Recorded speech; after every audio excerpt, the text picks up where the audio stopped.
So Jesus' command seems fairly simple. Love one another as I love you. Love. Well, what does that mean? Love sounds pretty simple, but love in reality, I think, is sometimes much more complex, especially living in our world where I'm not sure society or the world at large understands what love is. So often we associate love with our gut. We associate love with those feelings that kind of rumble up or tremble within us, that when we feel a certain way, we associate it with love. We're attracted to someone, we feel these little feelings, these butterflies, and that says love to us. Or we do something good for someone, and boy, that gives us this warm rush throughout. That feels like love. But what about when we have to give something up or sacrifice for someone else? That hurts, and yet, don't we call that love? So, love both feels good and feels awful. Love kind of sits at both ends of that spectrum.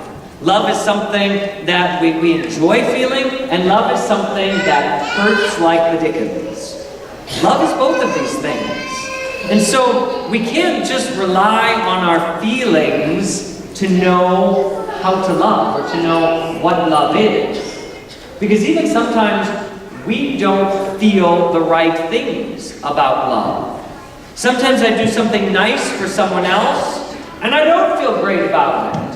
Or something happens that's good to someone else, and I get all jealous or angry with that. Well, that's clearly not love. But these feelings confuse us as what love really is.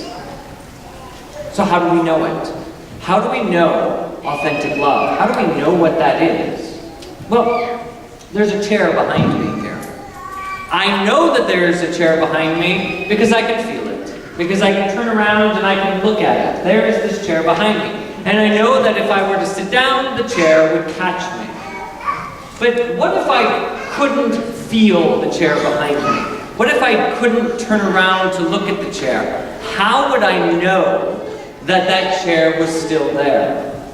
How do I know that those guys behind me didn't pick up the chair and slide it out of the way so that I would look like a fool when I tried to sit down?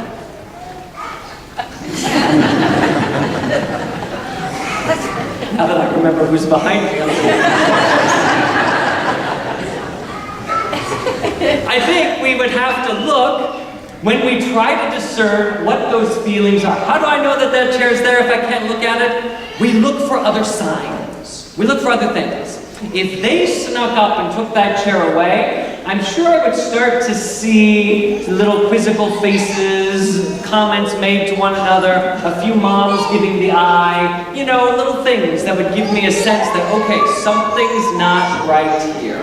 What's going on? There are other signs that point to this thing that's going on. And I think that's how love works too. There are other signs because we don't know what love feels like. Because love feels like everything and love feels like nothing. Love is all of these things.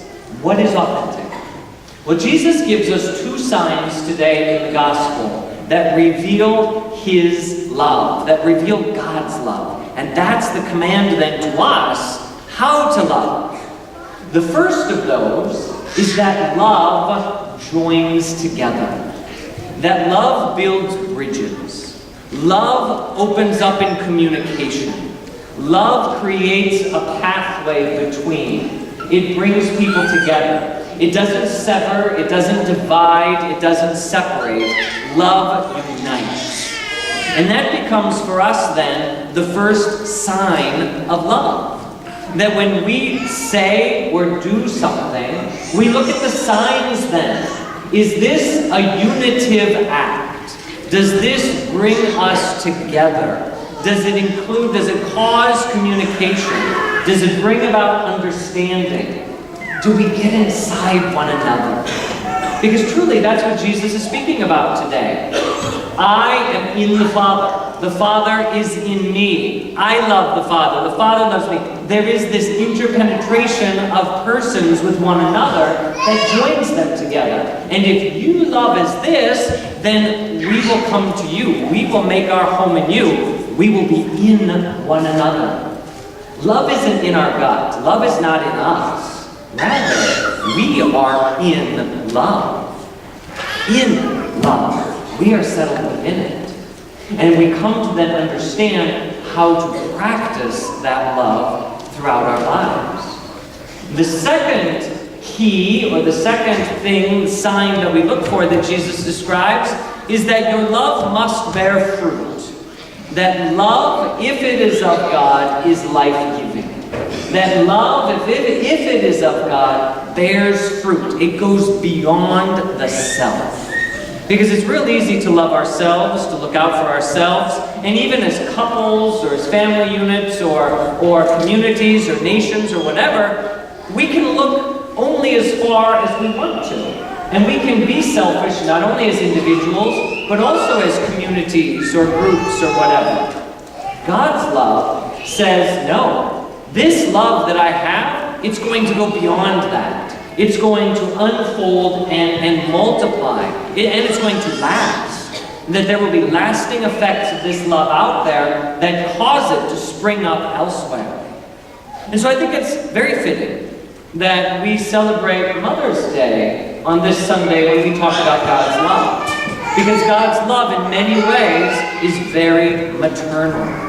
God's love gathers together. God's love creates the home for his people.